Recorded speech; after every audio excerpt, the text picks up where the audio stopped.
Hello दोस्तों, मैं शेखर आप सभी को Indira TV the story box channel में हार्दिक अभिनंदन करता हूँ। आज हम आप सभी के सामने हमसफ़र कहानी का भाग 7 प्रस्तुत करने जा रहे हैं। आपको कहानी कैसी लग रही है, आप अपनी राय हमें कमेंट में ज़रूर बताएं। आप देख रहे हैं Indira TV the story box. Humsafar भाग 7। तो आइए इस खूबसूरत कहानी की शुरुआत करते हैं। शालिनी की कार कोठी के फाटक पर आकर रुकी। वह कार्ड निकालकर एक बार फिर अखिल का दिया हुआ पता देखी और संतोष से सिर हिलाकर हॉर्न बजाया। फाटक अंदर से बंद था। थोड़ी देर बाद एक बुजुर्ग दरवान आया और बहुत ही शालीन ढंग से पूछा, किससे मिलना है मैडम? शालिनी ने बड़े शांत भाव से उसे देखा और धीरे से बोली, अखिल बाबू से काका।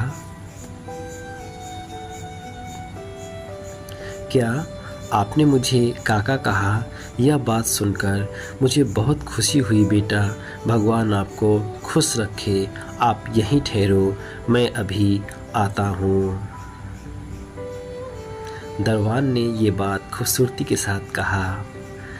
दरवान चला गया और फिर लगभग 2 मिनट बाद शालिनी ने देखा कि अखिल स्वयं तेज तेज चलता हुआ फाटक की ओर आ रहा था। दरवान उसके पीछे था। फाटक के पास पहुंचकर अखिल ने स्वयं फाटक खोला और खुशी से कपकपाते हुए स्वर में बोला, आप आ गई, मुझे विश्वास नहीं हो रहा। फाटक खुला और शालिनी कार को अंदर ले आई और कार वहीं छोड़कर उतर गई। अखिल खुशी के साथ चलता हुआ अंदर की ओर बढ़ा। आपकी कोठी तो बहुत शानदार है, शालिनी ने उसकी कोठी को देखकर कहा।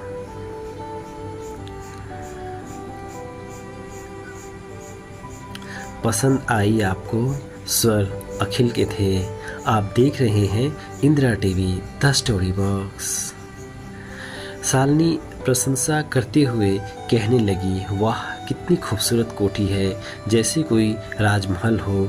ऐसी शानदार और चित्रकला से सजी हुई कोठी मैंने पहली बार देखा है। मैं एक कलाकार हूँ और चित्रों की रूपरेखा अच्छी तरह से समझती हूँ।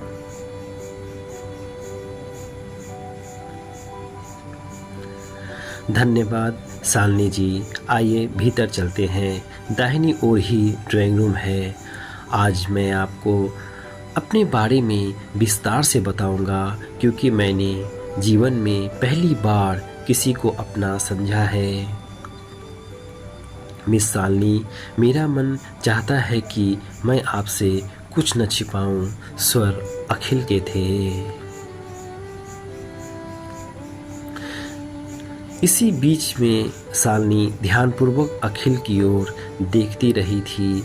अखिल ने शालिनी को ड्राइंग रूम में बैठाया और अंदर चला गया। कुछ क्षण बाद वह वापस आया तो उसके हाथ में एक डिबिया थी जो मुस्कुराते हुए सादर उसने शालिनी की ओर बढ़ा दी और धीरे से बोला, खोलिए। शालिनी ने आश्चर्य से उसकी ओर देखते हुए डिबिया को खोला और वह इस तरह हड़बड़ाकर खड़ी हो गई जैसे डिबिया में से सांप निकल आया हो, क्योंकि डिबिया में उसका वही नेकलेस और अंगूठी थे जो यहाँ आते समय ट्रेन में एक डाकू ने लूट लिए थे। शालिनी ने सोचा, सतीश और सरिता सच ही कहते थे, यह वही डाकू है। मैंने सपने में नहीं सोच सकती थी। देखने में कितना भला और शिष्ट लगता है। क्या सोचने लगी? मिस सालनी, सहसा अखिल ने उसे चौंका दिया। हाँ कक्का कुछ नहीं, सालनी चौंक कर बोली। बैठ जाइए, अखिल ने धीरे से कहा। सालनी चुपचाप बैठ गई। अखिल बोला, मैं जानता हूँ डाकू बुरा इंसान होता है, लेकिन इंसान बुरा नहीं होता, बल्कि बुरी वह परिस्थिति और वातावरण होता है जो इंसान को बुरा बनने पर विवश कर देता है। कुछ क्षण रुककर सालनी की आंखों में झांकता हुआ गंभीर सा होकर बोला, आज से 22 वर्ष पहले बाबा ने मुझे कार के नीचे कुचल जाने से बचाया था और मुझे बचाते हुए अपनी दोनों टांगे खो बैठे थे। उनका धंधा जेब काटना था। 10-11 वर्ष की आयु में मुझे भी इस कला में निपुण कर दिया, क्योंकि बाबा चलने फिरने के योग्य नहीं रहे थे। जेब काटते काटते धीरे धीरे मैं डकैत बन गया। आज मेरा बहुत बड़ा गिरोह है और मैं अपने गिरोह का सरदार हूँ। बाबा का कहना है कि जब मैं उन्हें मिला था तो मैं बहुत कीमती कपड़े पहने हुए थे। स्पष्ट है मैं किसी धनी घराने से संबंध रखता हूँ। अगर परिस्थिति अनुकूल रहती तो मैं इस वातावरण में न पलता और न ही बुरा आदमी बनता। इंसान परिस्थितियों का पुतला है। मैंने जब से आपको देखा है और आपको अपने मन में बसाया है तो मेरा जी चाहता है कि मैं इस बुरे जीवन से किसी प्रकार निकल जाऊं। हाँ सालनी, अगर तुम मेरे प्यार को स्वीकार कर लो तो मैं डकैती और लूटपाट को सदा के लिए त्याग दूंगा। और जानती हो तुम, मैंने अपना ये फैसला बाबा को भी सुना दिया है। बाबा मेरे इस फैसले में मेरे साथ है। मैं बिल्कुल सच कह रहा हूँ। बाबा ने कहा कि अगर तुम मुझ पर विश्वास कर लोगी तो वह खुशी से न केवल मुझे यह बुरा जीवन छोड़ने की अनुमति दे देंगे, बल्कि स्वयं भी ठीक हो जाएंगे और अपने साथियों को भी इस धंधे से मुक्त कर देंगे, ताकि वे सभी लोग जो इस धंधे से जुड़े हैं वे भी शराफत की ज़िंदगी जी सके। ऐसा करने में हमें चाहे झोपड़ी में ही क्यों न लौटना पड़े, हम तैयार हैं। सालनी कुछ न बोली। वह बहुत गहरी सोच में डूबी हुई थी। अखिल कुछ देर उसे देखता रहा, फिर बोला, बोलो ना सालनी, तुम्हारे एक हाथ से न जाने कितने ही लोगों का भविष्य बदल सकता है। मैं अपने गिरोह का सरदार ही नहीं, डिटेक्टिव भी हूँ। मेरी बातों और मेरे व्यवहार से मेरे गिरोह का हर आदमी इतना अधिक प्रभावित है कि मेरे जरा से संकेत पर वह अपना पूरा जीवन बदल सकते हैं। तुम्हारे हाँ कहने से वह लोग अच्छा जीवन अपना लेंगे।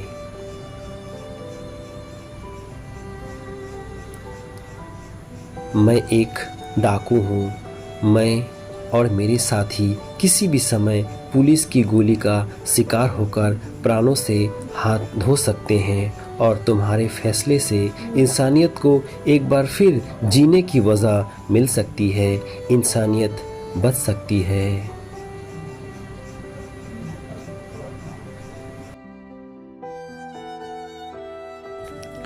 मुझसे भयभीत न हो, मुझसे डरो नहीं, मैं भी इंसान हूँ। अपने सोनता मन से केवल वही फैसला सुनाओ जो तुम्हारा मन कहता है, लेकिन भगवान के लिए मुझे गलत न समझना। मैं तुमसे बहुत प्रेम करता हूँ, सौदा नहीं कर रहा। यही थी मेरी कहानी जो मैंने तुम्हारे सामने रख दी है। बस इतना कहते ही अखिल शालिनी के सामने घुटनों के बल बैठ गया। वह शालिनी के सामने अपने हाथ जोड़ लिए। उसकी आंखों में आंसू भी थे और होठों पर धीमी धीमी सुबकियाँ भी। और शालिनी सोच रही थी वह अखिल को क्या उत्तर दे, वह अखिल को कैसे बताए कि तुमने अब मुझसे प्रेम व्यक्त किया है और मैं तुम्हें पहले से ही चाहती हूँ। इससे पहले उसकी धारणा थी कि इंसान को पाप से घृणा करनी चाहिए। न दुनिया में पाप होता और न कुछ अच्छे आदमी पाप की ओर भटक जाया करते। शालिनी, अखिल ने फिर उसे पुकारा।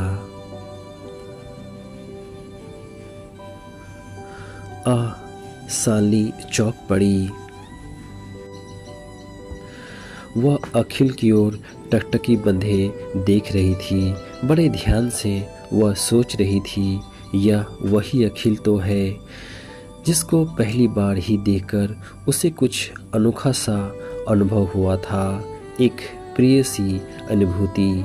यह वही तो अखिल है जो उसे क्लब में मिला था और उसके मन में एक अनजान सी प्रशंसा की तरंग उभर आई थी। हाँ, यह वही अखिल है जिसे 7-8 दिन क्लब में न पाकर उसने एक उलझन सी अनुभव की थी, एक बेचैनी। वह सब क्या था?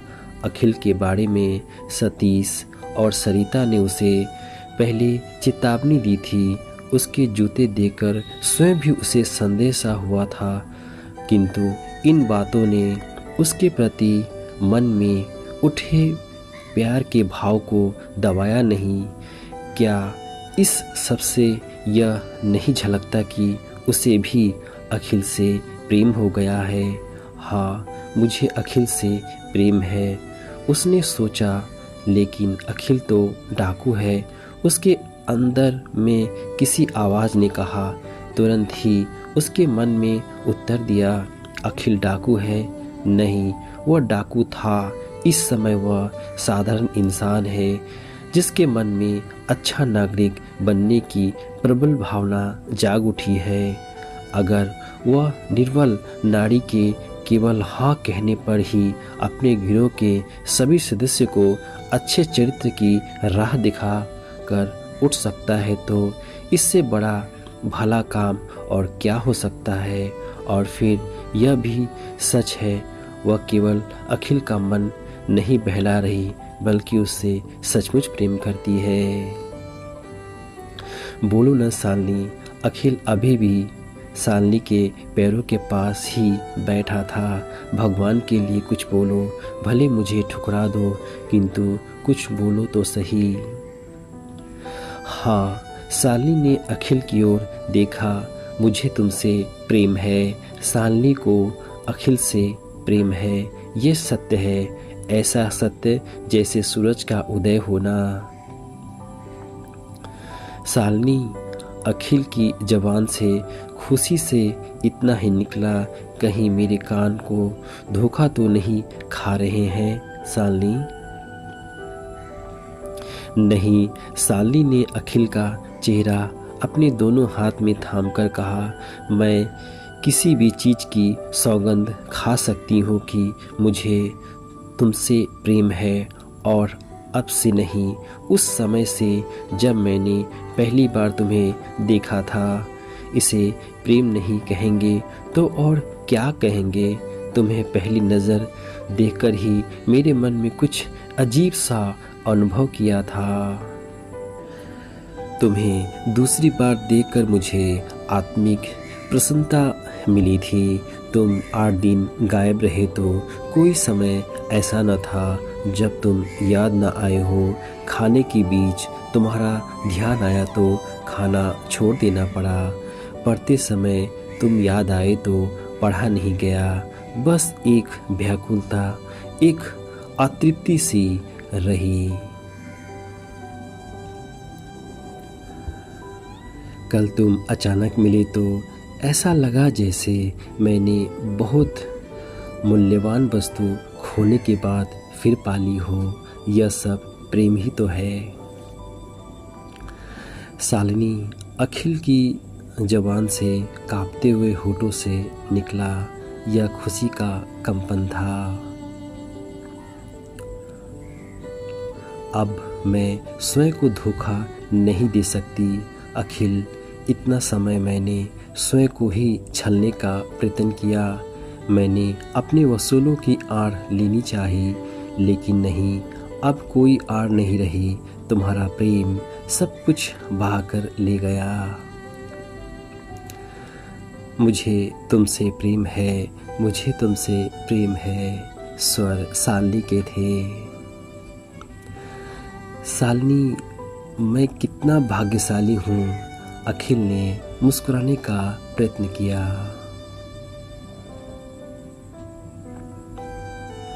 वह हंसा, मगर अन्यासा आंसुओं की धार उसकी आंखों से फूट पड़ी। वह शालिनी की गोद में सिर रखकर रो रहा था, फूट फूट कर रो रहा था। अचानक शालिनी ने अखिल के दोनों कंधे पकड़कर उसे उठाया और प्यार से उसे देखती हुई बोली, अरे खुशी के समय रोते हो? मुझे रोने दो शालिनी, यह खुशी का रोना है, प्रसन्नता के आंसू है। अखिल रो रहा था और शालिनी धीरे धीरे उसका सिर थपथपाती रही। फिर बड़ी मुश्किल से अखिल ने अपनी सिसकियाँ रोकी, लेकिन उसका सिर शालिनी की गोद से नहीं हटा। शालिनी सोच रही थी कि इस समर्पीय और स्पर्श में कितना अलौकिक आनंद है, कितना संतोष है। कुछ देर बाद अखिल के बालों में उंगलियां फेरते हुए शालिनी ने कहा, तुम्हें यह वचन देना पड़ेगा कि आज के बाद तुम न केवल इस गंदगी से निकल जाओगे, बल्कि अपने सब साथियों को भी इस दलदल से निकलने का प्रयत्न करोगे। अखिल ने कहा, मैं तुमको वचन देता हूँ शालिनी की अब मेरा हर कदम अच्छाई की ओर होगा। तुम्हारे साथ मैं अपनी कमजोरियों और अपने अवगुणों को दूर कर सकूँगा। अपनी सारी कमाई हुई दौलत साथियों में और गरीबों और भूखे लोगों में बांट दूँगा। आज से मैं एक नया अखिल बनने का प्रयत्न करूँगा। अब मैं कानून से नहीं भागूँगा, अपने आप को पुलिस के हवाले कर दूँगा और नया अखिल बनकर आऊँगा। एक ऐसा अखिल जो परिश्रम से अपनी जीविका कमाए, चाहे उसे चने चबाकर ही बसर क्यों ना करनी पड़े। और फिर अब ईमानदारी की रोटी कमाकर जब मैं किसी योग्य हो जाऊंगा, तब मैं अपनी शालिनी को अपनाने का प्रयास करूंगा। मगर मैं एक बात बतलाओगी शालिनी?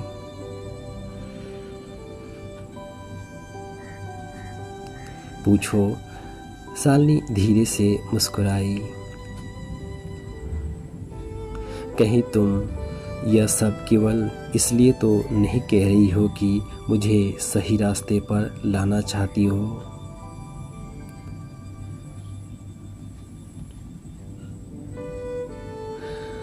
अखिल डियर, शालिनी के जीवन में अब तक कोई ऐसा क्षण नहीं आया जब उसने झूठ भी बोला हो। शालिनी सदा सच बोलती है और सच ही बोलेगी। यह शालिनी के जीवन का सबसे पहला नियम है। तुम्हारे साथ संबंध जोड़ने के बाद तुमसे भी मेरी यही प्रार्थना होगी कि इस नियम को तुम भी अपना लो। यही सत्यम शिवम सुंदरम। मेरी अच्छी सालनी, अखिल ने कांपते होठों से कहा और भावुकता से उसके हाथ चूम लिए। फिर कुछ क्षण बाद वह बोला, चलो मैं तुम्हें बाबा से मिलाऊंगा। मैं उन्हें बतलाऊंगा कि सालनी ने मेरे पक्ष में फैसला दिया है। अब हम इस नर्क जैसे जीवन से बाहर निकल आएंगे। चलो, सालनी ने मुस्कुराकर कहा। आप देख रहे हैं Indira TV the story box. Akhil Salni को लेकर बाबा के कमरे में गया। बाबा ने दोनों को ध्यानपूर्वक देखा और फिर मुस्कुराकर बोले, मैं समझ गया सालनी बेटी ने क्या निर्णय किया होगा। मुझे बहुत खुशी है और मैं बेटी का आभारी हूँ कि जिसने मुझे से जैसे पापी के जीवन को मोड़ दिया। मैं बचपन से ही चोर और जेब कतरा था। यह कहकर उन्होंने एक ठंडी सांस ली और चुप हो गए। फिर थोड़ी देर बाद बोले, आओ बेटी, मेरे पास आओ, मैं तुम्हें आशीर्वाद देना चाहता हूँ। सालनी मुस्कुराकर आगे बढ़ी और बाबा के पास रुक गई। बाबा ने सालनी के सिर पर हाथ फेरा और बोले, जाओ, भगवान तुम दोनों को खुश रखे। अखिल और सालनी बाहर निकल आए। सालनी ने कहा, अच्छा अखिल, अब मैं चलती हूँ, बहुत देर हो चुकी है। अच्छा जाओ, अखिल ने ठंडी सांस लेकर कहा। ईश्वर तुम्हारी रक्षा करे। तुम्हें भी, सालनी मुस्कुराई। आप देख रहे हैं Indira TV the story box. मगर सुनो, अखिल ने कहा, तुम अपने रुपए और गहने लेती जाओ। अभी नहीं, अभी उन्हें पास ही रखो। यहाँ सब यही जानते हैं कि वह लुट चुके हैं। यह लोग मेरे पास देकर व्यर्थ में पूछताछ करेंगे। ठीक है, लेकिन सुनो, अब मैं और बाबा आज के बाद इस कोठी में नहीं मिलेंगे। अब हम लोग सुभाष रोड की तीसरी गली में 17 नंबर के मकान में मिलेंगे। वह बाबा का निजी मकान और उन्हें बाप दादा की संपत्ति में मिला है। अच्छा, सालनी मुस्कुराई। वह लोग बाहर आ चुके थे। सालनी कार के पास ही खड़ी थी। जब वह कार की खिड़की खोलने लगी तो अखिल ने जल्दी से कहा, अरे सुनो तो। कहिए, सालनी ने मुस्कुराकर पूछा। आप देख रहे हैं Indira TV the story box. अब कब मिलोगी और कहाँ?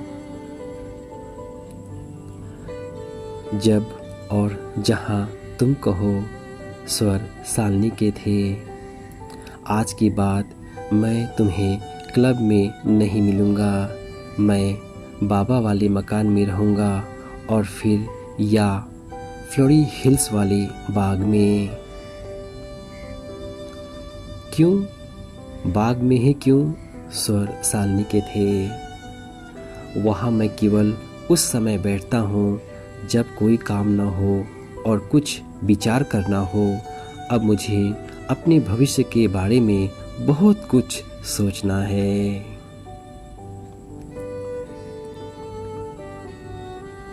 अच्छी बात है, मैं 2-3 दिन बाद मिल सकूंगी। दोपहर के खाने के बाद इन 2 स्थानों में किसी एक स्थान पर मिल लूंगी।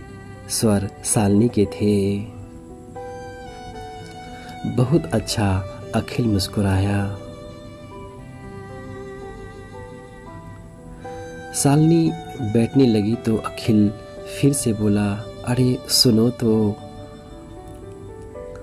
सालनी हंसकर रुक गई और बोली, क्या बात है?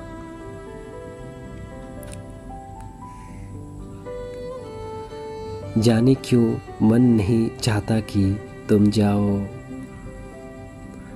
स्वर अखिल के थे।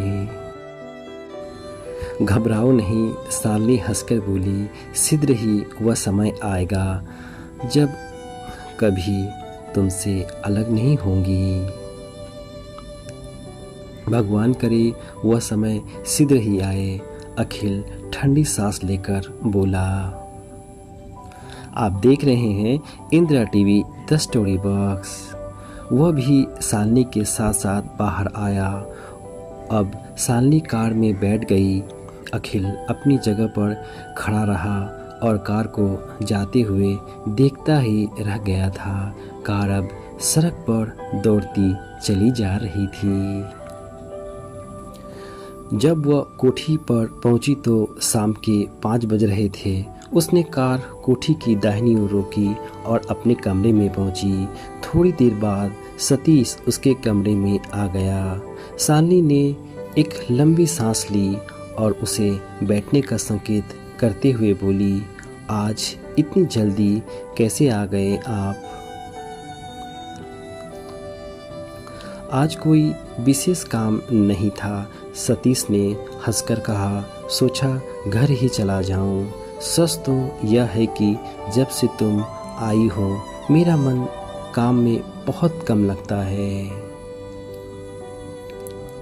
शालिनी कुछ नहीं बोली। सतीश ने कुछ देर उसे निहारते हुए कहा, तुम कहाँ गई थी? मैं तो 4 बजे ही आ गया था। ड्राइवर से पता चला तुम 2 बजे ही कार लेकर कहीं चली गई थी। हाँ, शालिनी मुस्कुराकर बोली, मैं अपने एक दोस्त के पास गई थी। आप देख रहे हैं Indira TV the story box. वाह, तुम्हारा यहाँ कोई दोस्त है? सतीश ने मुस्कुराकर पूछा। जी हाँ, शालिनी ने लापरवाही से उत्तर दिया। सतीश कुछ सोचने लगा, फिर मुस्कुराकर बोला, चलो छोड़ो इन बातों को। लो, यह तुम्हारे डैडी का पत्र आया है। उसने एक लिफाफा निकालकर शालिनी की ओर बढ़ा दिया।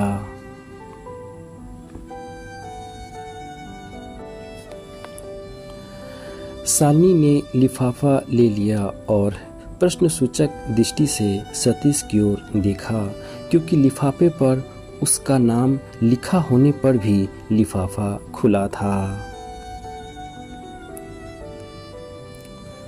बुरा मत मानना, सतीश मुस्कुराकर बोला, लिफाफा भूल से खुल गया था। कोई बात नहीं, शालिनी मुस्कुराई। आप देख रहे हैं Indira TV the story box. Satish कमरे से निकल गया। शालिनी ने लिफाफे से पर्च निकाला और पढ़ने लगी। डैडी ने लिखा था,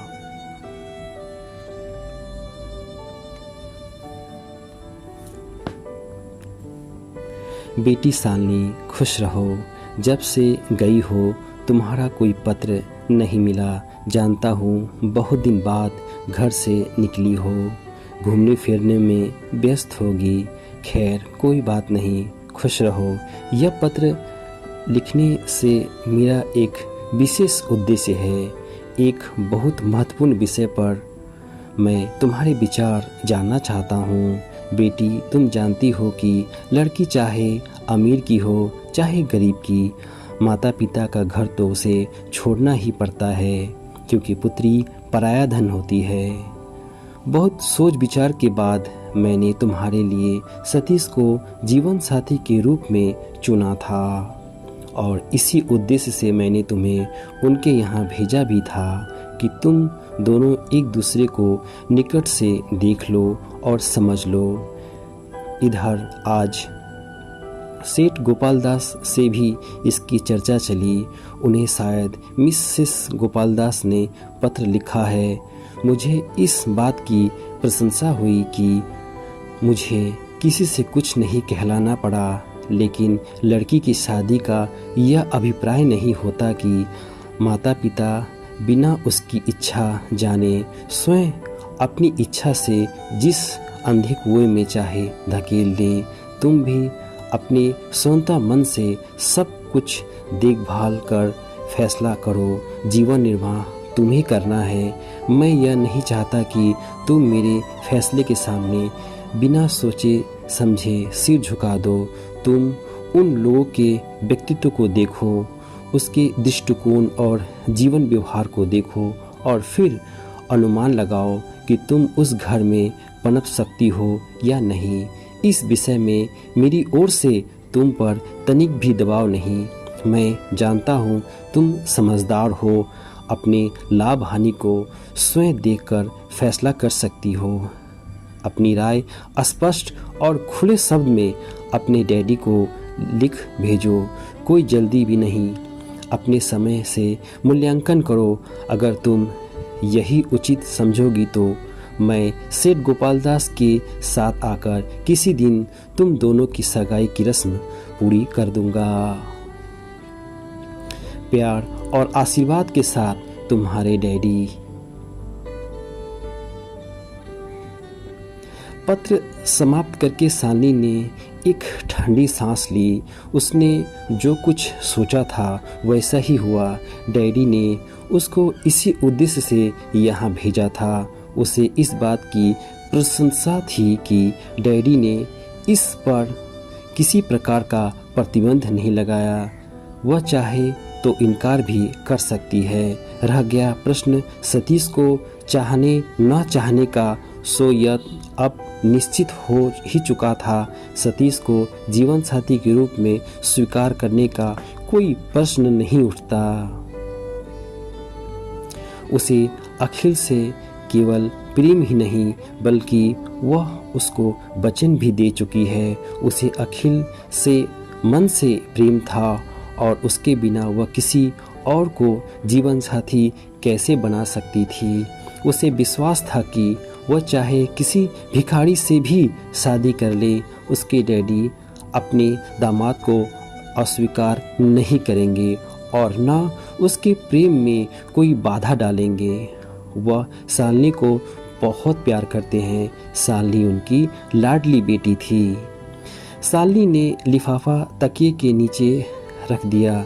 एक बार फिर यादों की झरोखे बारिश बनकर उसके दिल को भिगाती चली जा रही थी और रात यादों को समेटने में लगा था।